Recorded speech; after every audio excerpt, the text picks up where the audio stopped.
Hello dear learners, good evening.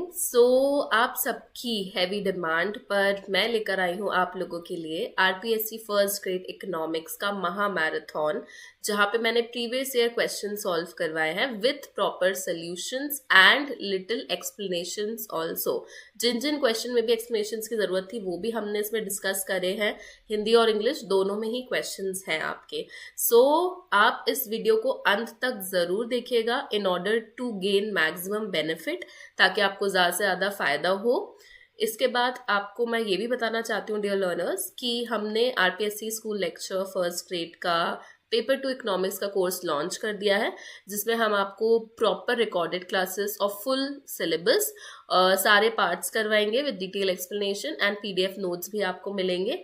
इसके लिए आपको कोई भी फर्दर इन्फॉर्मेशन चाहिए हो तो आप इस गिवन नंबर पे कॉन्टैक्ट कर सकते हैं। एंड सबसे इंपॉर्टेंट चीज जो लर्नर्स पूछते हैं कि मैम पेपर टू इकोनॉमिक्स तो ठीक है, बट राजस्थान इकोनॉमी का क्या? तो इसमें आपका इकोनॉमी ऑफ राजस्थान भी है जो मैं करवाऊंगी। हमने इसमें पिछले साल का भी economic survey and budget cover किया है और इस साल का भी इकोनॉमिक सर्वे और बजट कवर करेंगे। इस वीडियो को अंत तक देखना मत भूलेगा। प्लस ये जो वहाँ मैराथन है स्टूडेंट्स, ये सिर्फ 50% ऑफ द मैराथन है। 50% ऑफ द मैराथन आपको पेड कोर्स में मिलेगी। तो अगर आपको ये वीडियो अच्छा लगे, मैराथन अच्छा लगे, तो आप हमारे साथ जरूर जुड़ सकते हैं अपने एग्जाम को क्लियर करने के लिए। Late us start with the marathon now.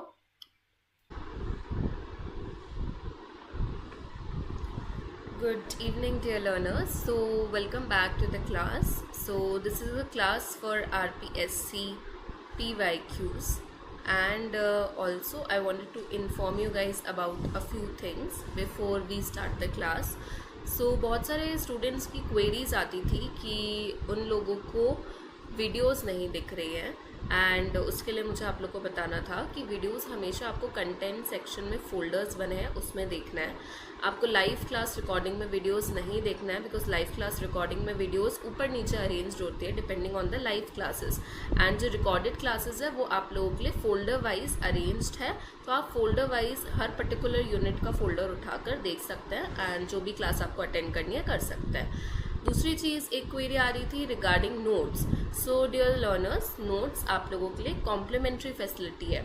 सिर्फ नोट्स देखकर अगर आप कोई एग्जाम क्रैक कर पाओगे तो ऐसा बिल्कुल भी पॉसिबल नहीं है। नोट्स देखकर हम कोई भी एग्जाम क्रैक नहीं कर सकते हैं। आपको अपना इंडिविजुअली वीडियो देखनी पड़ेगी हर टॉपिक की, उसके बाद आपको अपने खुद के नोट्स बनाने पड़ेंगे, एंड देन आप ये जो नोट्स गिवन है कॉम्प्लीमेंट्री नोट्स, उससे उनको एक बार रिवाइज कर सकते हो, गो थ्रू कर सकते हो, ऐड ऑन कर सकते हो कुछ पॉइंट्स, क्योंकि सिर्फ नोट्स के बेसिस पे आप डिपेंड नहीं रह सकते। ठीक है, तो वीडियो लेक्चर्स देखना is must important and it is a very important aspect in your preparations.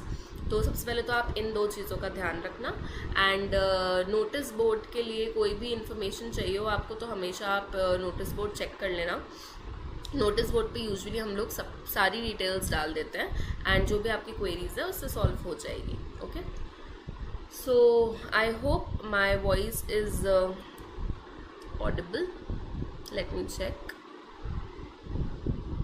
Yeah, चलो तो let us start with the class. We have like 150 questions and हम अलग अलग क्लासेस में 150 क्वेश्चंस को कवर करने की कोशिश करेंगे। एंड इन 150 क्वेश्चंस में से obviously almost questions 80% questions are of 80% questions are of economics, and I think जितना एनालिसिस मैं कर पाई 5 to 7 questions were from Rajasthan economy and 10 to 15 questions were from teaching.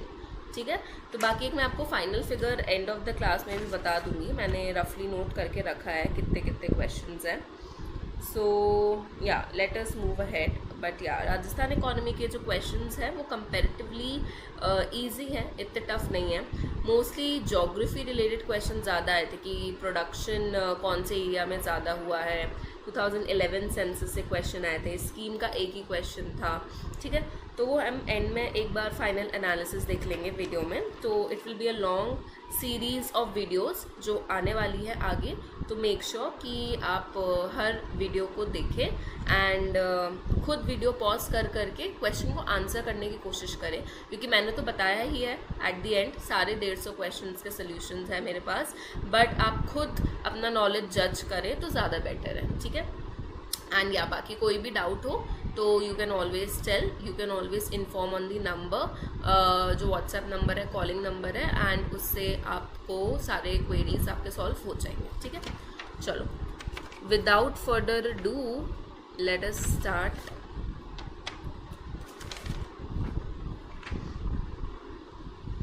So the first question is in real GDP calculation we have, तो real GDP calculation में हमारे पास क्या होता है। so let me tell you that जो GDP होती है उसको हम लोग दो तरीके से कैलकुलेट कर सकते हैं, एक कांस्टेंट प्राइस पे और एक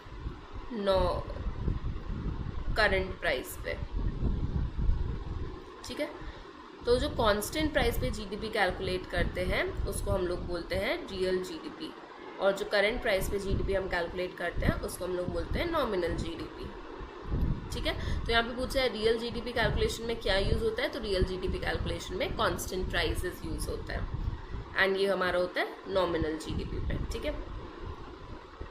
then marginal revenue is equal to the change in. अब इस वाले क्वेश्चन में इन लोगों ने थोड़ा सा ट्रिक करा है। सबसे पहले तो जो भी अगर नहीं आता है तो हम फॉर्मूला लिख लेते हैं ऑफ द गिवन इन्फॉर्मेशन। तो मुझे पता है मैम मार्जिनल रेवेन्यू का फॉर्मूला होता है total revenue upon Q which is quantity.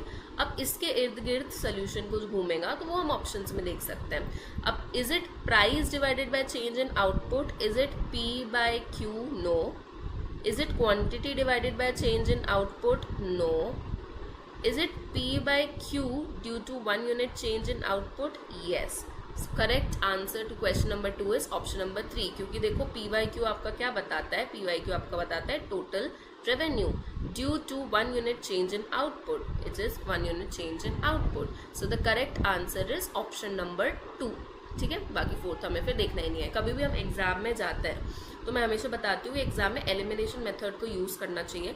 Exam में हमें अपनी बुद्धि नहीं दिखानी कि हमें कितने चारों ऑप्शंस का सही या गलत लॉजिक आता है कि नहीं। हमारा टारगेट है कि टाइम से अपने क्वेश्चंस कंप्लीट करना। तो एक बार मिल गया सही तो you can move forward, but of course आपको श्योर होना चाहिए, ऐसा नहीं कि देखा ही नहीं है एक बार, ठीक है। सो सेकेंड का है ऑप्शन नंबर 3। चलो, Fisher's ideal index number qualifies which of the following test. तो इंडेक्स नंबर का क्वेश्चन है ये। फिशर्स का जो इंडेक्स नंबर है उसको हम आइडियल बोलते हैं क्योंकि दो प्रकार के जो टेस्ट होते हैं, टाइम रिवर्सल टेस्ट और फैक्टर रिवर्सल टेस्ट, वो दोनों को फॉलो करता है। तो उसको बोलते ही आइडियल इसलिए है क्योंकि इसके अलावा जो लैस्पियर्स होता है और जो पाशेज होते हैं ये टाइम रिवर्सल और फैक्टर रिवर्सल टेस्ट दोनों को सेटिस्फाई नहीं करते, बट फिशर दोनों को करता है और इसीलिए फिशर के इंडेक्स नंबर को बोलते हैं आइडियल, ठीक है। अगर आप इसका फॉर्मूला एक बार रिवाइज करना चाहो तो इसका फॉर्मूला है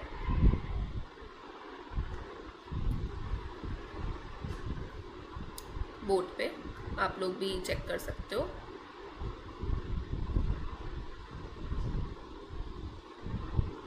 जहाँ पर P1 हमारे करंट ईयर प्राइस को रिप्रेजेंट कर रहा है, Q1 हमारी करंट ईयर क्वांटिटी को रिप्रेजेंट करता है, Q0 बेस ईयर प्राइस को रिप्रेजेंट कर रहा है, and Q1 current year price को रिप्रेजेंट कर रहा है, ठीक है।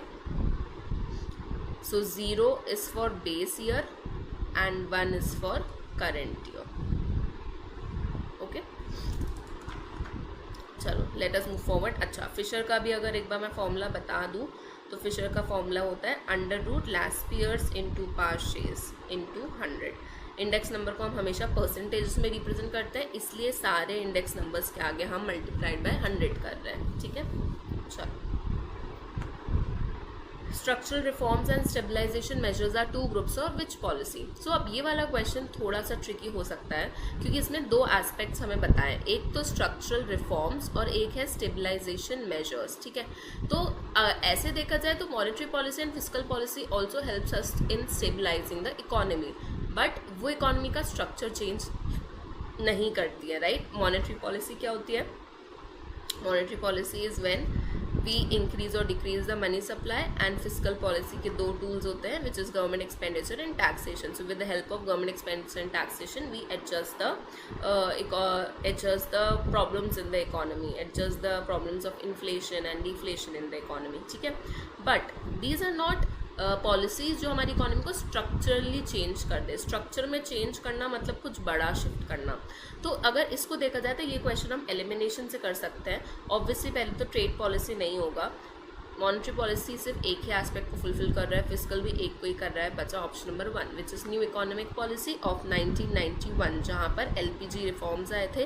तो इसने हमारी इकोनॉमी के पूरे स्ट्रक्चर को चेंज करा था, हमारी इकोनॉमी को थोड़ा और लिबरलाइज बनाया था, प्राइवेटाइजेशन को एम्फेसिस दिया था एंड ग्लोबलाइजेशन को भी बहुत ज़्यादा इंपॉर्टेंस दिया था।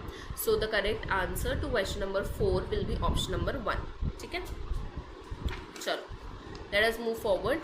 Now this is the question for Rajasthan economy, so question number 5th।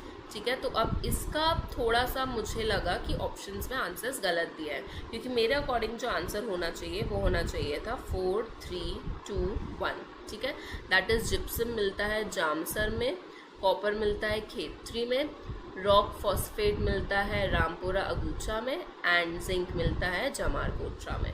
ठीक है, बट इसको देख के ऐसा कोई भी ऑप्शन नहीं है जो मैच कर रहा है, तो हो सकता है ये क्वेश्चन डिलीट हो गया, क्योंकि इस पेपर की मेरे पास ऑफिशियल आंसर कीज़ नहीं है।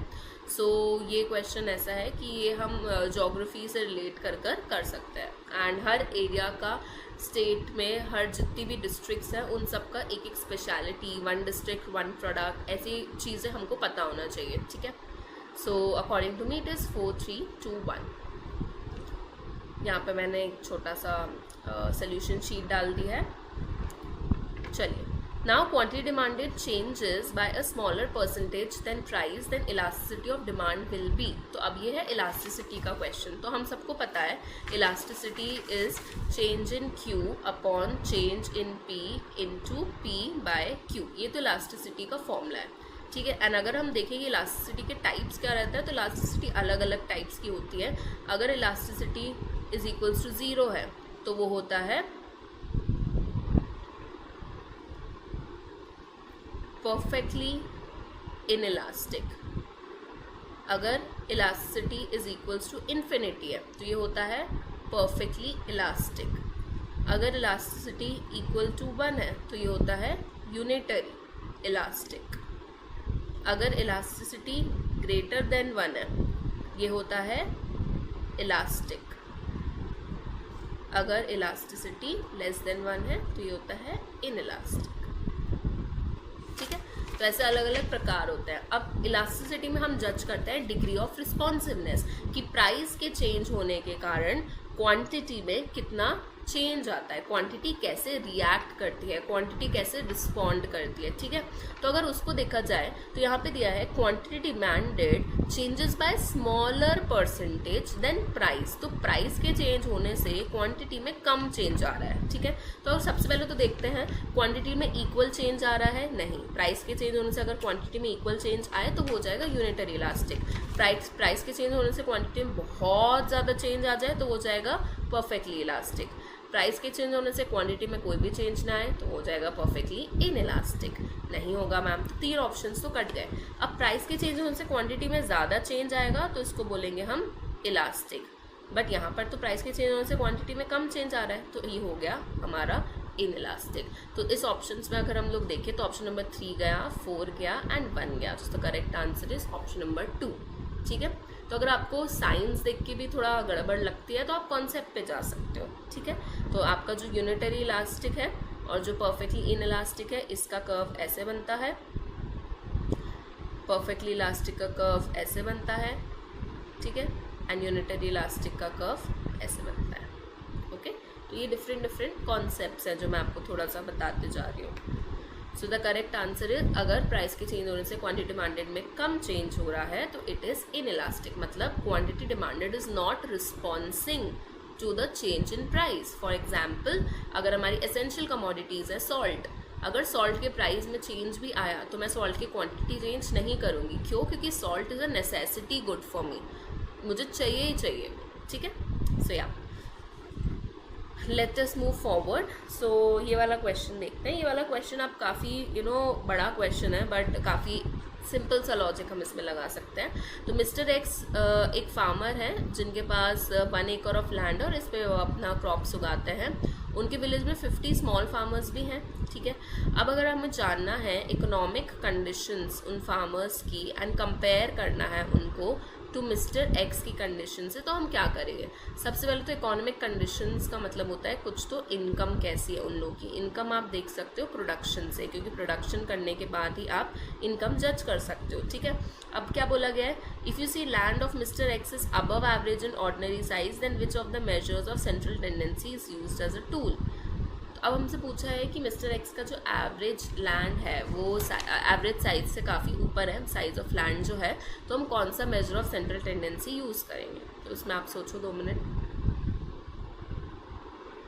एलिमिनेशन कर सकते हैं। देखो एक लॉजिक तो इसका ये होता है कि ma'am central measures of central tendency पूछा है तो कोरिलेशन तो कोई भी मेजर ऑफ सेंट्रल टेंडेंसी नहीं होता। कोरिलेशन तो हमें association between the two variables बताता है, तो ये तो नहीं होगा, ठीक है।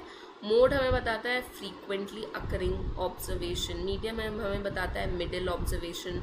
तो मैं मिडिल ऑब्जर्वेशन से या फिर फ्रीक्वेंटली अकरिंग ऑब्जर्वेशन से कैसे जज कर सकती हूँ इकोनॉमिक कंडीशंस? इकोनॉमिक कंडीशन जज करने के लिए मुझे पता होना चाहिए कि उनका एवरेज इनकम क्या है। एवरेज इनकम के लिए मुझे पता होना चाहिए उनका एवरेज प्रोडक्शन क्या है। तो I think the correct answer for this question is arithmetic mean, ठीक है। तो 7th का इज अर्थमेटिक मीन। चलो let us move forward. The cost curve never takes U shape. Which cost curve never take U shape? तो cost curves के अलग अलग shape होते हैं, ठीक है। जैसे अगर हम देखें तो मार्जिनल कॉस्ट कर्व ऐसे बनता है, average long run variable cost ऐसे बनता है, एवरेज कॉस्ट ऐसे बनता है। बट मैम जो फिक्स्ड कॉस्ट है ये तो फिक्स रहता है। फिक्स्ड कॉस्ट क्या होता है? आपका रूम का रेंट, आपका फैक्ट्री का रेंट, तो this is your fixed cost का कर्व। फिक्स्ड कॉस्ट हमेशा कांस्टेंट रहता है। आप अगर 0 प्रोडक्शन भी करोगे तो भी फिक्स्ड कॉस्ट रहेगा, आप अगर 100 यूनिट्स ऑफ प्रोडक्शन करोगे तो भी फिक्स्ड कॉस्ट सेम रहेगा। तो fixed cost exist even when the production is 0 and that is why it is always constant straight line parallel to X axis. So the correct answer for this question is average fixed cost, ठीक है। तो 8th का correct answer is option number 4। Contraction of demand is the result of. Contraction of demand is the result of what? अब इस question को बताने से पहले मैं छोटा सा आपको लॉजिक बता देती हूँ। जो हमारा डिमांड होता है इसमें 2 प्रकार की चीज़ें होती हैं। एक तो when quantity demanded is impacted by price, ठीक है। Change in quantity demanded is due to change in price. एक होता है आपका change in quantity demanded is due to change in other factors than price. आप सबको पता है कि प्राइस के अलावा भी बहुत सारे फैक्टर्स हैं जो हमारे क्वांटिटी डिमांडेड को इम्पैक्ट करते हैं, जैसे कि इनकम, जैसे कि रिलेटेड गुड्स, जैसे कि टेस्ट एंड प्रेफरेंसेस, जैसे कि ऑल्टरनेटिव यूजेस एक्सेट्रा, ठीक है। एक डिमांड को सिर्फ प्राइस ही इम्पैक्ट नहीं करता है, अदर फैक्टर्स भी इम्पैक्ट करते हैं। हम लोग जब डिमांड की डेफिनेशन पढ़ते हैं तो हम लोग पढ़ते हैं कि the quantity which the consumer is willing and able to buy and he has the desire to buy in a particular point of time, ठीक है। Keeping the other factors constant. तो ये जो अदर फैक्टर्स कॉन्स्टेंट हैं, ये तो demand की definition मैंने बताई। Quantity demanded is what the demand changes due to change in price keeping the other factors constant. ये जो अदर फैक्टर्स कांस्टेंट वाला पार्ट होता है ये भी हमारे डिमांड को इम्पैक्ट करता है, ठीक है। और जैसे कि मैंने आपको बताया ये हो सकता है आपका income, taste, preferences, habits, related goods etcetera, ठीक है। अब जब भी हमारे क्वांटिटी डिमांडेड में प्राइस के कारण चेंज आएगा तो उस चेंज को हम लोग बोलते हैं आइदर कॉन्ट्रैक्शन और एक्सपेंशन। मतलब जब भी हमारे क्वांटिटी डिमांडेड में प्राइस के कारण चेंज आएगा तो उसको हम लोग बोलते हैं कि there is a movement in the demand curve, ठीक है। बट जब भी हमारे क्वांटिटी डिमांडेड में अदर देन प्राइस के फैक्टर से चेंज आएगा तो इसको हम लोग बोलते हैं शिफ्ट इन डिमांड कर्व, ठीक है। तो it can be either leftward shift और it can be either rightward shift.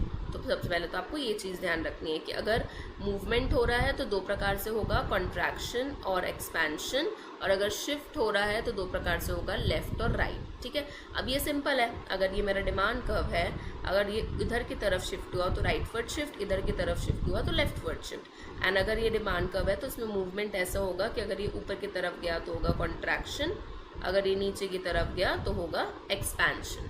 ठीक है, तो ये ऊपर की तरफ गया मतलब क्या होता है, यहाँ पे हमारा प्राइस है, यहाँ पे हमारी क्वांटिटी डिमांडेड है, तो मतलब विथ, अगर नॉर्मली हमारी डिमांड ये है तो increase in price leads to decrease in quantity demanded, इसको हम लोग बोलेंगे कॉन्ट्रैक्शन। ठीक है, तो कॉन्ट्रैक्शन मतलब क्या, 1 second, increase in price leads to decrease in quantity demanded, and expansion मतलब क्या, decrease in price leads to increase in quantity demanded. ठीक है, तो अब हम देखते हैं, ये पहले तो इसका बेस था। अब इसमें बोला है कॉन्ट्रैक्शन ऑफ डिमांड। सबसे पहले तो कॉन्ट्रैक्शन मैम हो रहा है मतलब ये मूवमेंट हो रहा है कुछ तो डिमांड कर्व में, और मूवमेंट होता है due to change in price. ठीक है, अब कॉन्ट्रैक्शन मतलब ऊपर की तरफ जाना। मैंने अभी आपको बताया कि ये डिमांड कर्व है, तो ये हमारा अगर नॉर्मल डिमांड है, यहाँ पे प्राइस है, यहाँ क्वांटिटी है, तो इट इज़ लाइक प्राइस बढ़ जाएगा तो क्वांटिटी डिमांडेड कम हो जाएगी। Q से Q1 चली गई और यहाँ से P से P1 तक चला गया। ठीक है, so the answer to this question is, अब हम ऑप्शन देख सकते हैं, decrease in the number of consumers, नहीं है तो अदर गुड्स हो गया। Increase in the price of goods concerned, yes, increase in the price of other good, ये अदर गुड्स हो गया, मतलब मैम इसमें तो मूवमेंट होगा।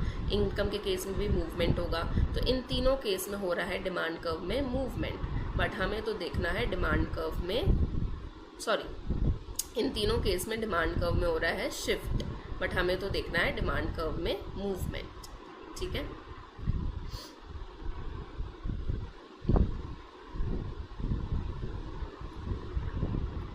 so the correct answer to question number 9 is option number 2. ठीक है,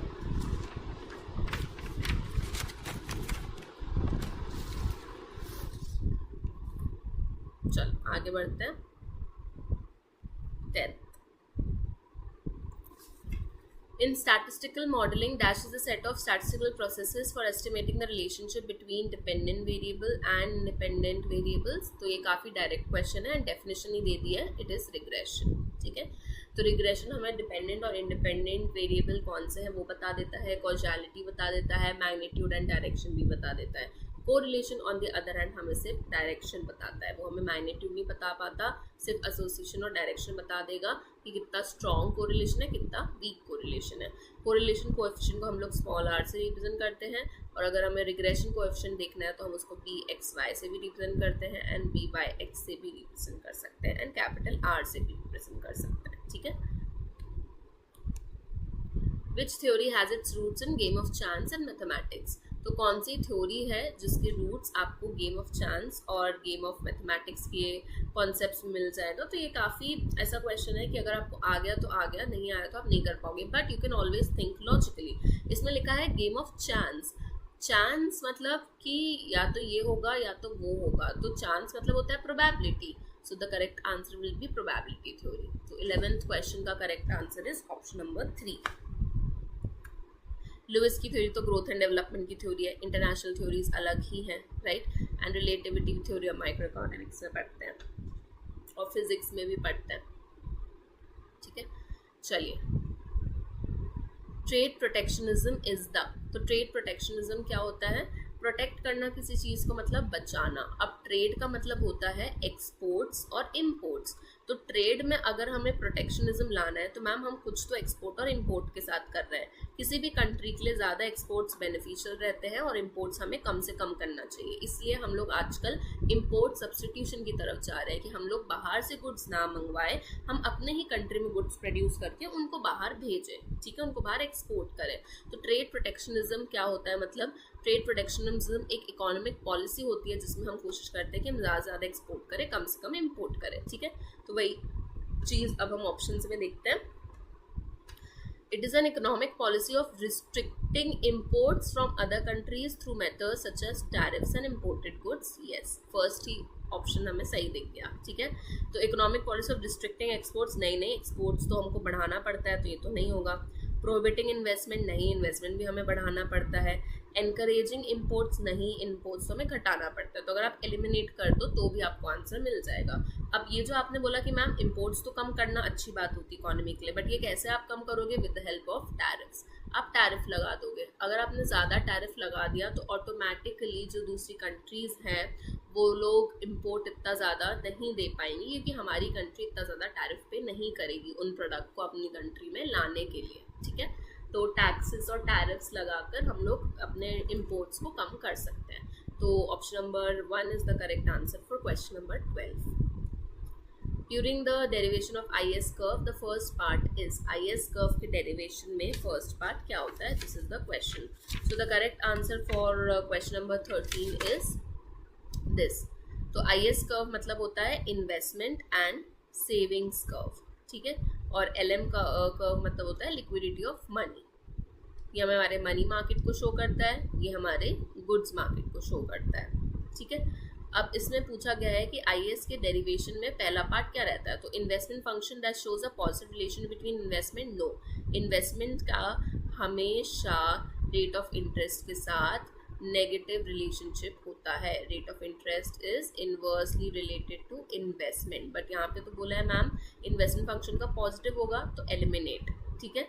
then derivation of IS curve the first part is savings function, no. Demand function, no, it is investment function that shows a negative relationship और inverse relationship between investment and rate of interest. So इसका correct answer would be option number 2, ठीक है।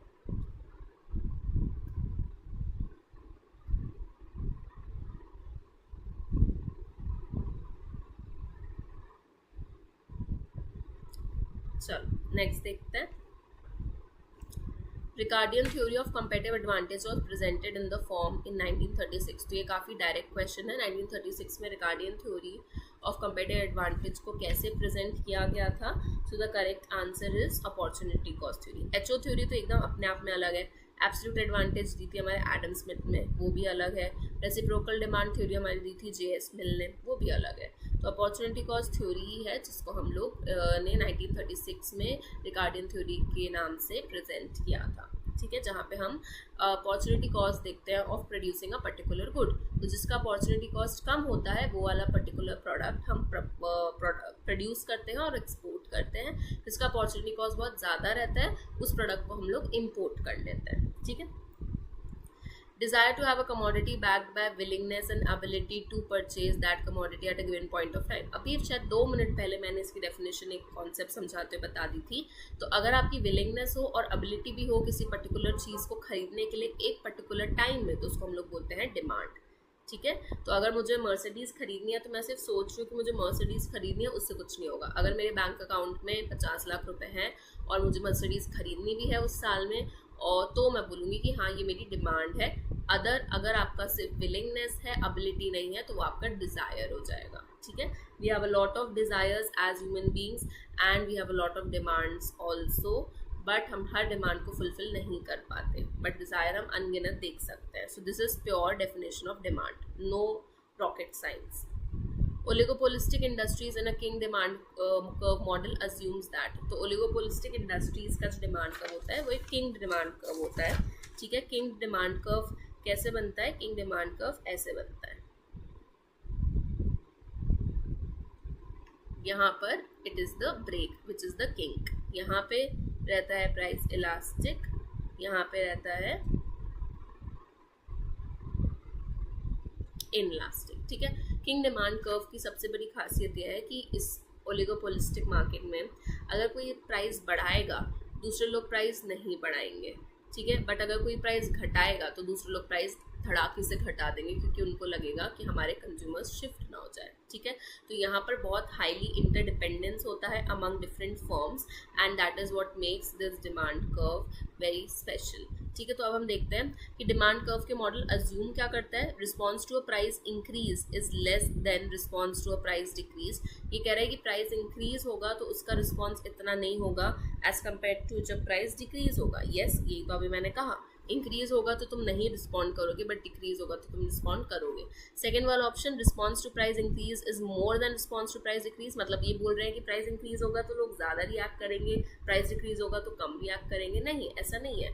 तो second option gets eliminated. Elasticity of demand is constant regardless with the price increases decreases. अभी मैंने आपको बताया elasticity of demand before above the curve ऊपर ज़्यादा होती है, बिलो द कर्व इनइलास्टिक होता है, तो ये भी नहीं होगा। Elasticity of demand is perfectly elastic if price increases and perfectly inelastic if price decreases. No, it is not perfectly elastic, it is elastic. There is a difference between elastic and perfectly elastic. अभी हमने पीछे देखा, ठीक है। तो यहाँ पर एक चीज़ हमेशा याद रखना, किंक में प्राइस गिराओगे तो सब लोग प्राइस गिराएंगे, अगर आप प्राइस इंक्रीज करोगे तो कोई भी प्राइस इंक्रीज नहीं करेगा। सो द क्वेश्चन 16 का correct answer is option number 1। Okay, match the correct pairs. तो 17 क्वेश्चन आ गया। अच्छा, अब इसमें बहुत सारे ऐसे क्वेश्चंस हैं जो इकोनॉमिक्स और राजस्थान इकोनॉमी से रिलेटेड नहीं है स्टूडेंट्स, ठीक है। तो जो इकोनॉमी ऑफ राजस्थान और इकोनॉमिक्स रिलेटेड नहीं है उन सब पे मैं इतना एम्फेसिस नहीं दूंगी, क्योंकि वो मेरे नीश के टॉपिक्स नहीं है। I am not very comfortable with those topics and I think so ये आपको खुद ही प्रिपेयर भी करना है कोर्स में, आपको इसके शायद रिकॉर्डेड लेक्चर्स भी नहीं मिल रहे हैं। So we are here for economics and economy of Rajasthan. तो मैंने आंसर ज़रूर मार्क करके रखे हैं, बट आप लोग अपनी प्रिपरेशन में चेक ज़रूर करना, ठीक है। तो 17 का करेक्ट आंसर इज 2, 1, 3, 4। अगेन ये क्वेश्चन थोड़ा सा मुझे डिस्प्यूटेड लगा, क्योंकि इसमें ऑप्शंस जो मुझे सही लग रहे थे वो ऑप्शन में ही नहीं थे, ठीक है। जैसे for example, visual non projected aid is blackboard, then visual projected aid is films, then activity aid is exhibition and visual aid is globe, ठीक है। According to me this should be the answer, but अगर देखा जाए सबसे जो closest मुझे लग रहा है वो है ये ऑप्शन एंड ये ऑप्शन, ठीक है। तो हम इन दोनों में से किसी एक को कंसिडर कर सकते हैं। ओके, चलो। Again, the first psychologist who devoted much of his time in collecting data on adolescents, ऐसे कौन से इकोनॉमिस्ट थे? तो ये थे स्टैनली हॉल। इनको फादर ऑफ adolescents भी बोला गया है, क्योंकि उन्होंने बहुत ज़्यादा काम करा है इस पर्टिकुलर फील्ड में। डायरेक्ट क्वेश्चन है, आप लोग को अगर आता है तो आप कर लो। देन हेक्सर-ओलन थ्योरी सेज, अब इंटरनेशनल ट्रेड की one of the most important theories है एचओ थ्योरी, जिसको हम लोग बोलते हैं। एचओ थ्योरी में हमें ये बोला जाता है कि जिस कंट्री में लेबर अबंडेंट है उसको लेबर इंटेंसिव टेक्निक्स यूज़ करनी चाहिए, और उन्हीं लेबर इंटेंसिव गुड्स को एक्सपोर्ट करना चाहिए। और जिस कंट्री में कैपिटल अबंडेंसी है उनको कैपिटल इंटेंसिव टेक्नोलॉजीज यूज़ कर कैपिटल इंटेंसिव गुड्स बनाने चाहिए और उन्हीं चीज़ को एक्सपोर्ट करना चाहिए, बाकी को इंपोर्ट करना चाहिए। जैसे यूएसए अगर कैपिटल अबंडेंट है तो उसको कैपिटल रिलेटेड गुड्स एक्सपोर्ट करना चाहिए, इंडिया अगर लेबर अबंडेंट है तो उसको लेबर इंटेंसिव गुड्स एक्सपोर्ट करना चाहिए and capital intensive goods import करना चाहिए। तो ये बहुत सिंपल सा स्टेटमेंट थ्योरी बोलती है कि जो चीज़ तुम्हारे नेशन में ज़्यादा हो और सस्ती हो उसी को यूज़ करके चीज़ें बनाओ और उसी को एक्सपोर्ट करो। जो चीज़ें आपके नेशन में कम हो और महंगी हो उससे बने हुए प्रोडक्ट्स को आप इंपोर्ट कर लो, सिंपल भाषा में, ठीक है। तो हेक्सर-ओलन थ्योरी अगर हम ऑप्शंस देखें तो where labour relatively plenty will be replaced by capital goods, okay. Where labour is relatively plentiful will tend to export relative labour intensive products. ये मैम ज़्यादा ठीक लग रहा है कि अगर लेबर हमारे पास ज़्यादा है तो हम लेबर इंटेंसिव गुड्स बनाकर उन्हीं को एक्सपोर्ट करेंगे। तो यही हेक्सर-ओलन ने बोला था, ठीक है। अगर रिलेटिवली प्लेंटी है लेबर तो हम उसको कैपिटल गुड्स से क्यों रिप्लेस करेंगे? नहीं, कैपिटल अगर स्केर्स है तो कैपिटल एक्सटेंसिव गुड्स हम एक्सपोर्ट करेंगे, नहीं, हम इसको इंपोर्ट करेंगे, ठीक है। None of these. So the correct answer question number 19 is option number 2। चलो, let us move forward. Which of the following is not a function of commercial bank? Commercial bank का function कौन सा नहीं रहता है? तो वेरी सिंपल क्वेश्चन, वो deposit भी लेता है, मनी भी लेंड करता है, एजेंसी सर्विसेज भी देता है। एजेंसी सर्विसेज मतलब locker services, information services, investment related ideas and अपने पैसे को कैसे कहाँ पर यूज़ करना चाहिए etcetera.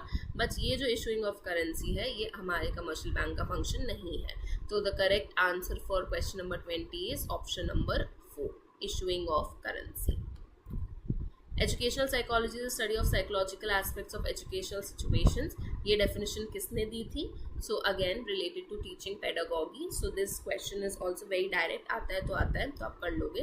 So this definition was given by Skinner. यहाँ पे मैंने थोड़ा सा डाल दिया आप लोगों के लिए रीड करने के लिए. Suppose monthly income in rupees of 6 families is given by this. Calculate the mean family income. अब very easy question. हमें पता है mean का जो formula होता है वो होता है sum of all observations upon total number of observations. ठीक है, या फिर हम इसको ऐसे लिख सकते हैं sum of n upon total number of all observations. तो यहाँ पे 6 observations है, तो इन तीनों का 6 का आप अगर sum करोगे and then उसको 6 से डिवाइड करोगे, you will get your answer easily. So the answer is 3154722 का. ठीक है, मैंने सॉल्व करा था, आप भी सॉल्व करके चेक कर सकते हो. तो you will what you have to do, you just have to add 1600 1500. I think mean निकालने का फॉर्मूला तो हम सबको आता है. 1525 1625 and 1632. whatever the answer is divided by 6, which is 1547. okay, इसको ऐसे लिखते हैं. 1 second.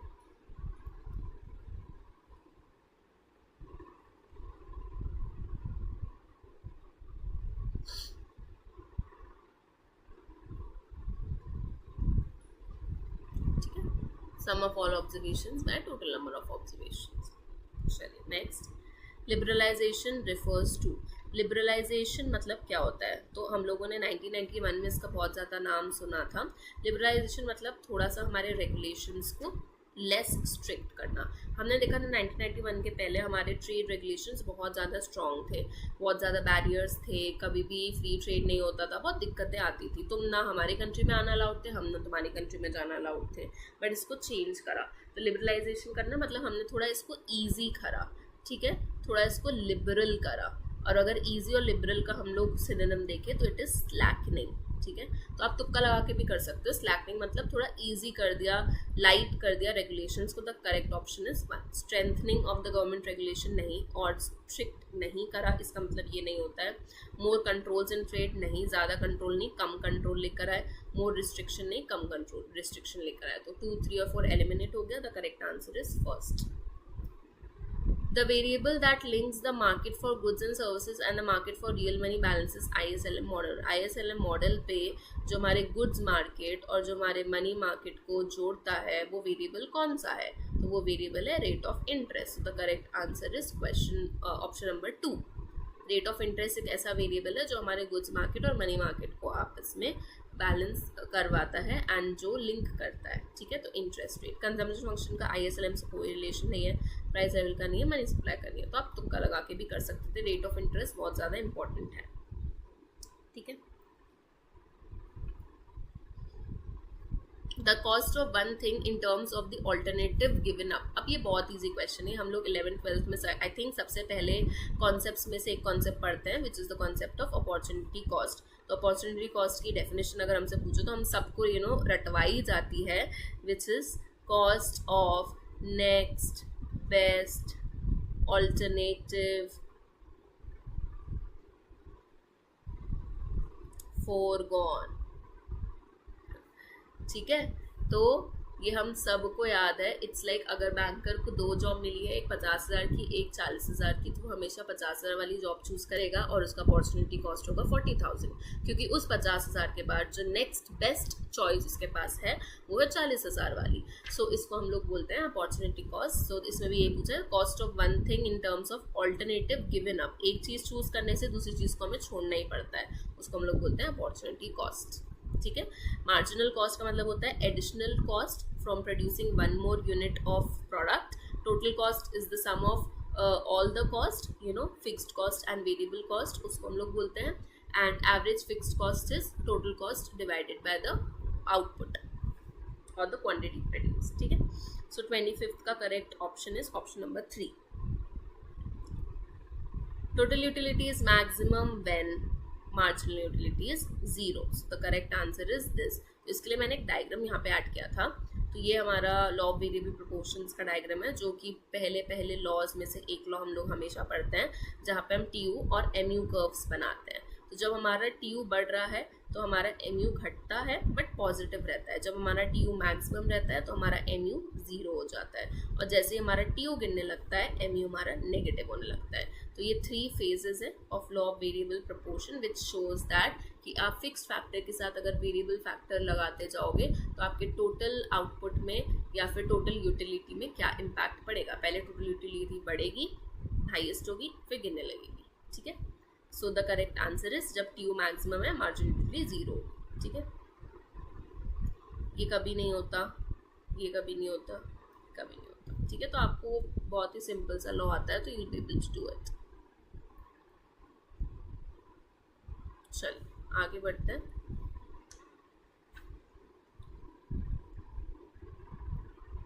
Welfare economics is a branch of economics that uses dash techniques to evaluate welfare at aggregate level। ठीक है, welfare economics कौन सी टेक्निक्स यूज करता है aggregate level पे वेलफेयर लोगों का जज करने के लिए? तो it is micro economics technique. इस क्वेश्चन को आप लोग तुक्का लगा के भी कर सकते हो, कभी कभार आपको स्मार्टली बिहेव करना पड़ता है। अगर नहीं बन रहा है क्वेश्चन तो आप सोच सकते हो कि वेलफेयर इज अ पार्ट जो हम माइक्रो इकोनॉमिक्स में पढ़ता है, लास्ट जो यूनिट होता है ना माइक्रो इकोनॉमिक्स का, तो उससे भी हम जज कर सकते हो। तो वेलफेयर इकोनॉमिक्स एक माइक्रो इकोनॉमिक्स का ब्रांच है जो कि यूज़ करता है माइक्रो इकोनॉमिक्स की टेक्निक्स को वेलफेयर जज करने के लिए। ठीक है, तो ये डेफिनेशन ऑफ वेलफेयर इकोनॉमिक्स ही है डायरेक्टली। तो यहाँ पे मैंने डाल दिया, एक बार आप पॉज करके रीड कर सकते हैं। Which of the following is considered as broad meaning? अच्छा, I have analyzed students that M1, M2, M3, M4 ये बहुत important topic है and इसका इसी पेपर में I think 2 questions आए हैं। ठीक है, तो एक ही टॉपिक से 2 क्वेश्चन आना बहुत बड़ी बात है।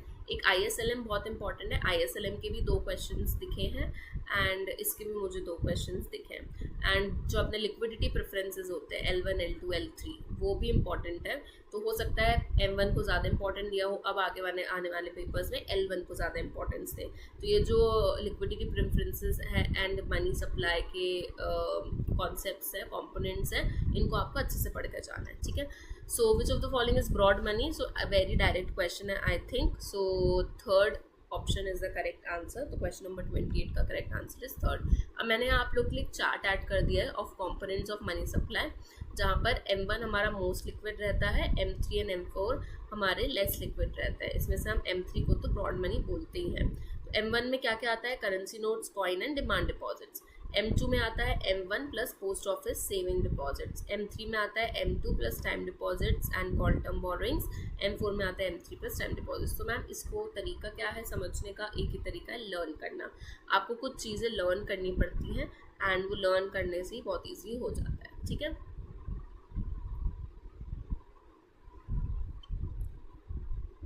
ओके, देख लो एक बार।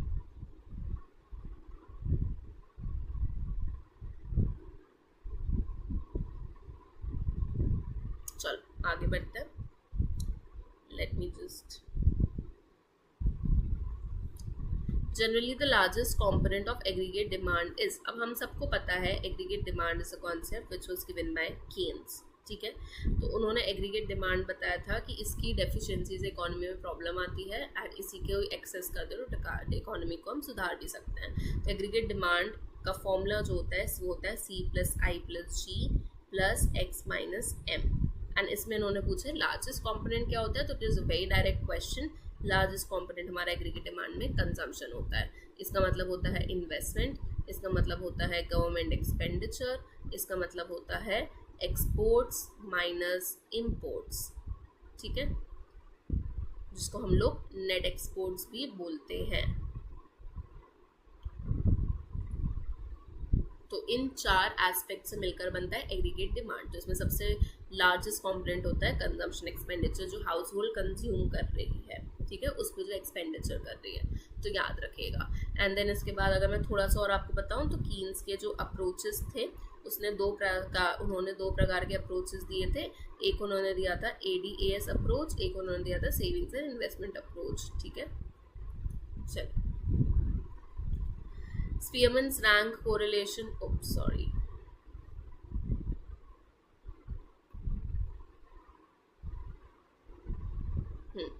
स्पीयरमैन्स रैंक कोरिलेशन कोएफिशिएंट का फॉर्मूला। तो कोरिलेशन ढूंढने के दो तरीके होते हैं, एक्चुअली तरीके बहुत सारे होते हैं, हम लोग यूजुअली 2 से 3 तरीके ही पढ़ते हैं। तो अगर मैं आपको थोड़ा याद दिला दूँ तो एक होता है ग्राफिकल मेथड, एक होता है कार्ल पियर्सन कोरिलेशन कोएफिशिएंट, एक होता है स्पीयरमैन रैंक्स कोरिलेशन कोएफिशिएंट, ठीक है। तो इन सब के अलग अलग फॉर्मूलेज हैं। तो ये डायरेक्ट क्वेश्चन है। स्पीयरमैन रैंक का एक ही फॉर्मूला है जब आपकी रैंक्स रिपीटेड नहीं होती, which is 1 - 6 summation D square N cube minus N, ठीक है, जहाँ पे डी हमारा होता है difference of R1 minus R2 and N होता है हमारा number of observation given.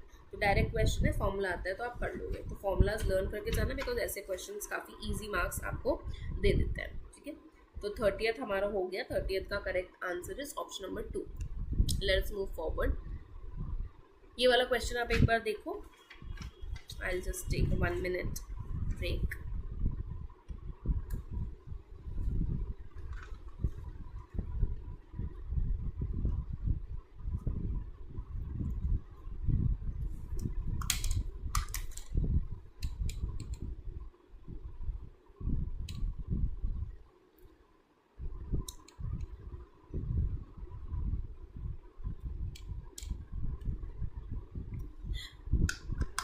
Okay, so let us see इसका क्या है।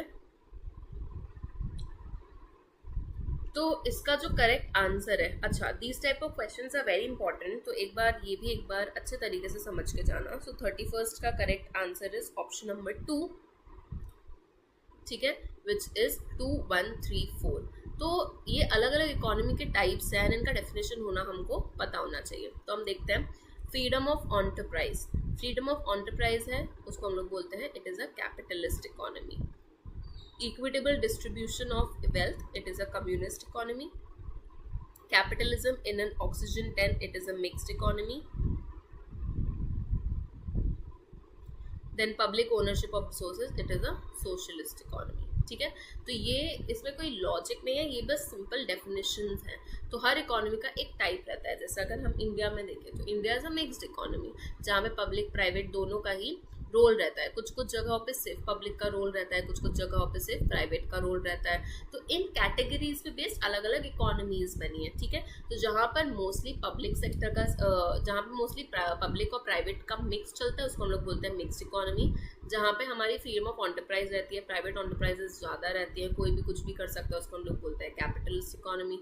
जहाँ पे हमारे रिसोर्सेज एकदम इक्विटेबली डिस्ट्रीब्यूटेड होते हैं एंड जो ओनरशिप रहती है वो स्टेट के पास भी होती है, उसको हम लोग बोलते हैं कम्युनिस्ट इकोनॉमी। जहाँ पे हमारे पूरे के पूरे रिसोर्सेज पब्लिक ओन्ड रहते हैं एंड इतना ज़्यादा इक्विटेबल डिस्ट्रीब्यूशन नहीं रहता, थोड़ा सा प्राइवेट एंटरप्राइज भी रहते हैं, उसको हम लोग बोलते हैं पब्लिक ओनरशिप ऑफ रिसोर्सेज, ठीक है। तो अगर आपको डेफिनेशन पता है तो ये क्वेश्चन आप कर सकते हो। मैंने आपके लिए आगे डेफिनेशंस डाली है, ठीक है। तो यहाँ पे मैंने सोशलिस्ट और कम्युनिस्ट के बारे में पहले तो एक डिफरेंस चार्ट डाला है, क्योंकि सोशलिस्ट और कम्युनिस्ट के बीच में डिफरेंस में थोड़ा सा ही फ़र्क है, ज़्यादा फ़र्क नहीं है। यहाँ पर भी resources are owned by state और पब्लिक, बट कुछ प्राइवेट ओनरशिप एग्जिस्ट होती है, जैसे मैंने कहा। यहाँ पर भी सारे resources and means of production are own collectively, यानी स्टेट के पास रहता है, बट यहाँ पे कोई भी प्राइवेट ओनरशिप नहीं रहती। तो कम्युनिस्ट में एकदम ही इक्विटेबल डिस्ट्रीब्यूशन रहता है, ठीक है। जैसे ये जो है इक्विटेबल डिस्ट्रीब्यूशन, आप कम्युनिस्ट में ये भी कर सकते थे। आपको लग सकता था कि मैम डी भी तो हो सकता है, पब्लिक ओनरशिप ऑफ रिसोर्सेज भी तो कम्युनिस्ट में हो सकती है, बट फ़र्क आ जाता है कि यहाँ पे टोटली इक्विटेबल डिस्ट्रीब्यूशन होता है, ठीक है। तो ये याद रखना सोशलिस्ट और कम्युनिस्ट में। तो यहाँ पे और भी आप चीज़ें देख सकते हो। equal distribution, focus on fairness, everyone gets regardless of contribution, ठीक है। Cuba, Sweden are examples of socialist, and USSR, former USSR, North Korea, China, etc. are example of communist. तो ये basic definition है। अब इसके बाद मैंने यहाँ पर फ्री इकोनॉमी का भी कुछ डाला है, जिसको हम लोग कैपिटलिस्ट बोलते हैं, कैपिटलिज्म बोलते हैं, मार्केट इकोनॉमी भी बोलते हैं। तो यहाँ पे प्राइवेट ओनरशिप ऑफ रिसोर्सेज रहता है, यहाँ पे इंडिविजुअल एंड बिजनेसेस को जो करना है वो कर सकता है, फ्री एंटरप्राइज इसको जो करना है वो कर सकता है बिजनेसेस में। मिनिमल गवर्नमेंट इंटरफेरेंस रहता है, प्राइस यूजुअली डिमांड और सप्लाई क्रिएट करती है, तो उसको हम लोग बोलते हैं फ्रीडम ऑफ एंटरप्राइज और कैपिटलिज्म, जिसका क्लासिक एग्जाम्पल है हमारा USA, ठीक है। चलो, अब कैपिटलिज्म इन ऑक्सीजन टेंट, ये एक मेटाफर है जो यूज़ करा है स्टूडेंट्स। तो इसका मतलब ये है कि कैपिटलिज्म तो है, बट वो कहीं ना कहीं थोड़ा थोड़ा सा फेड होते जा रहा है, ठीक है, उसको सरवाइव करने में मेहनत लग रही है। तो ये एक मेटाफर है जो यूज करा गया है कैपिटलिज्म को डिनोट करने के। आज के ज़माने में जितना कैपिटलिज्म पहले स्ट्रांग था उतना स्ट्रांग नहीं है, ठीक है, उसको सपोर्ट करा जा रहा है, उसको जिंदा रहने के लिए मुसीबत हो रही है। जैसे एक पेशेंट को नहीं बोलते जिंदा रहने के लिए ऑक्सीजन पे रख देते हैं, ये वही है कि कैपिटलिज्म को सरवाइव करने के लिए उसको ऑक्सीजन पे रख दिया, and that is what it is known by. तो उसका मीनिंग मैंने थोड़ा डाल दिया है। इसका मतलब कैपिटलिज्म जितना पहले चल रहा था उतना अच्छे से अब चल नहीं रहा है। इकोनॉमी बहुत ज़्यादा गवर्नमेंट इंटरवेंशन पे भी अब रिलाई कर रही है। एग्जाम्पल कोविड-19 पैंडमिक और 2008 क्राइसिस, ठीक है। तो ये अच्छा क्वेश्चन था, काफ़ी मुझे इंटरेस्टिंग क्वेश्चन लगा, तो ऐसे क्वेश्चंस आते हैं।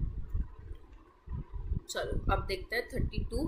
तो आई थिंक ये बहुत इजी है। कंपैरेटिव एडवांटेज, एब्सोल्यूट एडवांटेज, बस आपको थ्योरी का नाम पूछा गया है, आपको उसके इकोनॉमिस्ट पूछे गए। तो एडम स्मिथ ने दी थी एब्सोल्यूट एडवांटेज थ्योरी, रिकार्डो ने दी थी कंपैरेटिव एडवांटेज थ्योरी, हेबर्लर ने दी थी अपॉर्चुनिटी कॉस्ट थ्योरी, जेएस मिल ने दी थी रेसिप्रोकल डिमांड थ्योरी। तो इसको अगर हम कनेक्ट करें तो हो गया ए का बी विच इज 1 का बी, तो मैम ये ऑप्शन कट गया, ठीक है।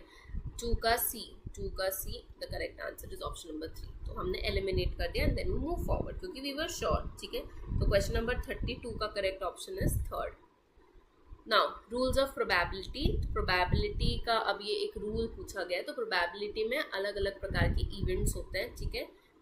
यूजुअली 2 इवेंट होते हैं, अकरिंग और नॉट अकरिंग, ठीक है।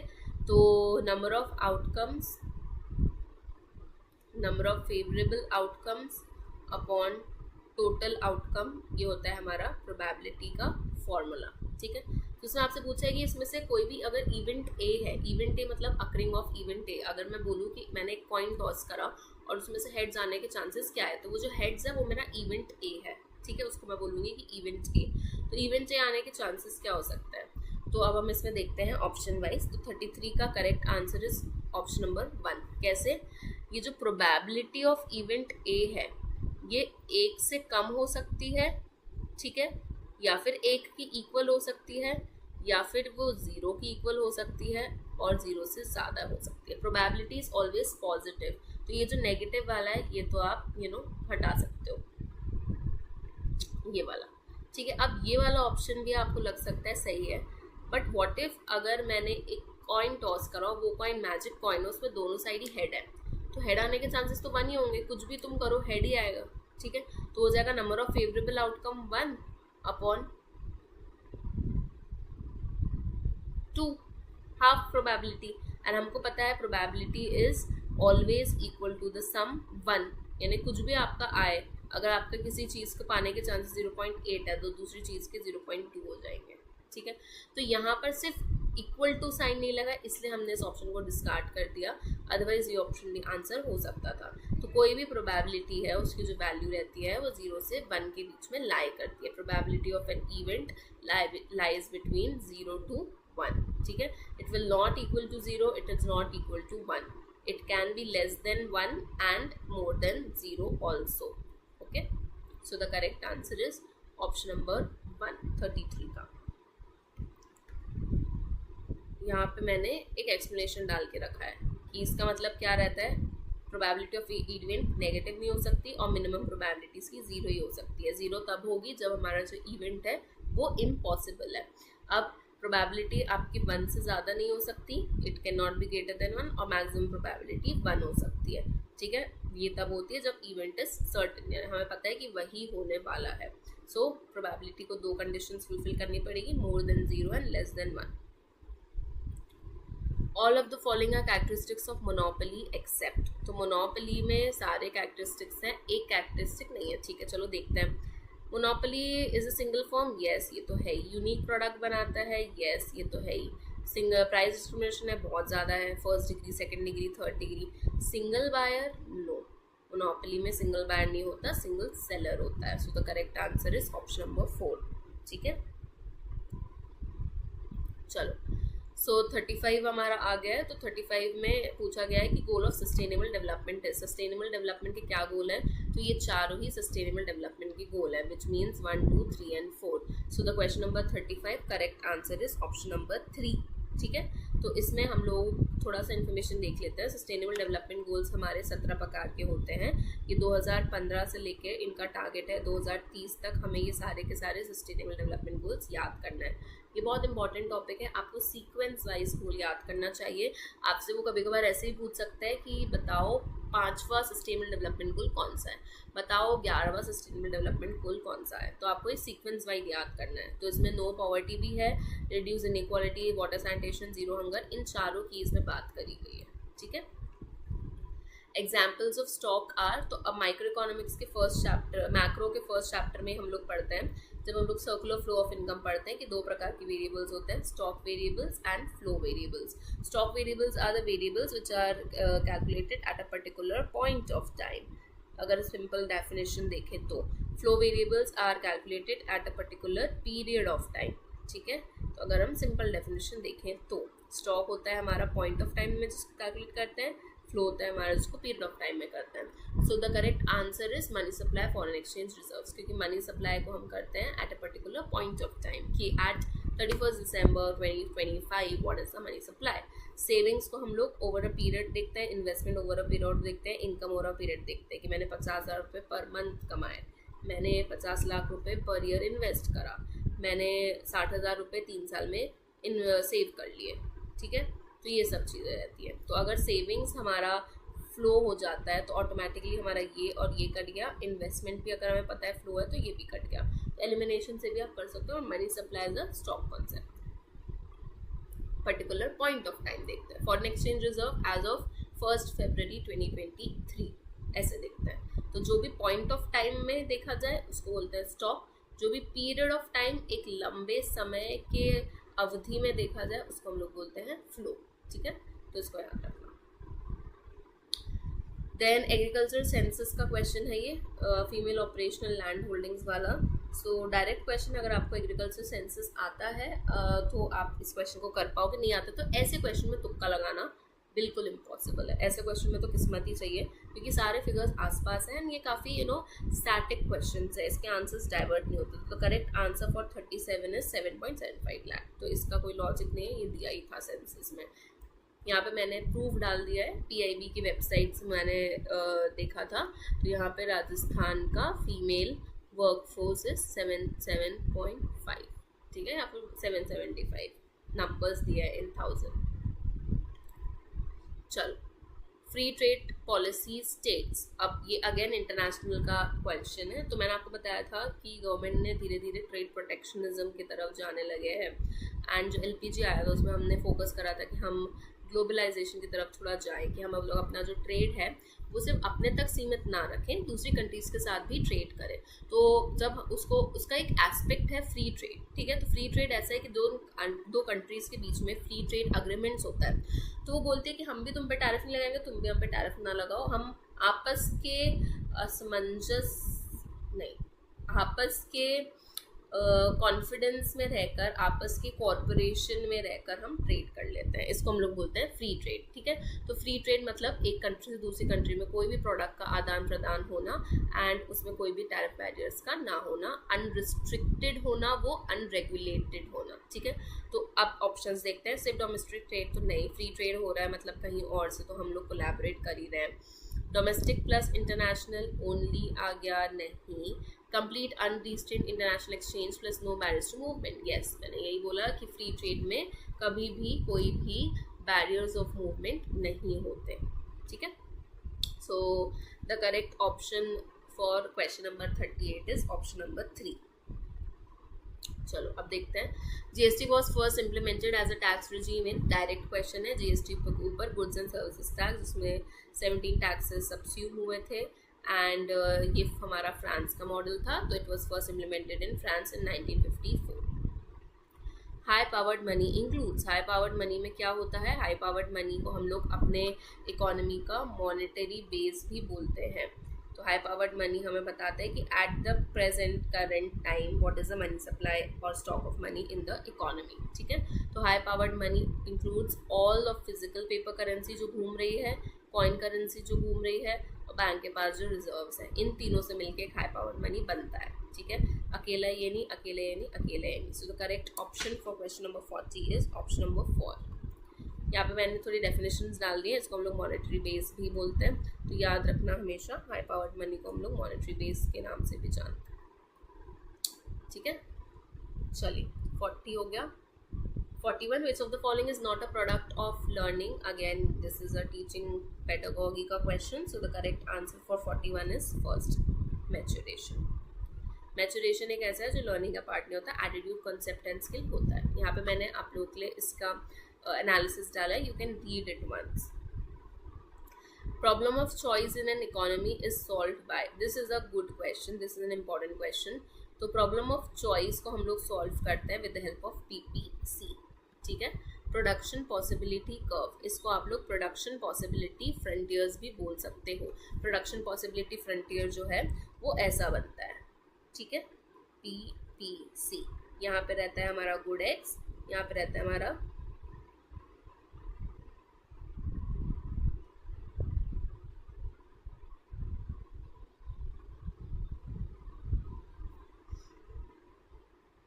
ठीक है.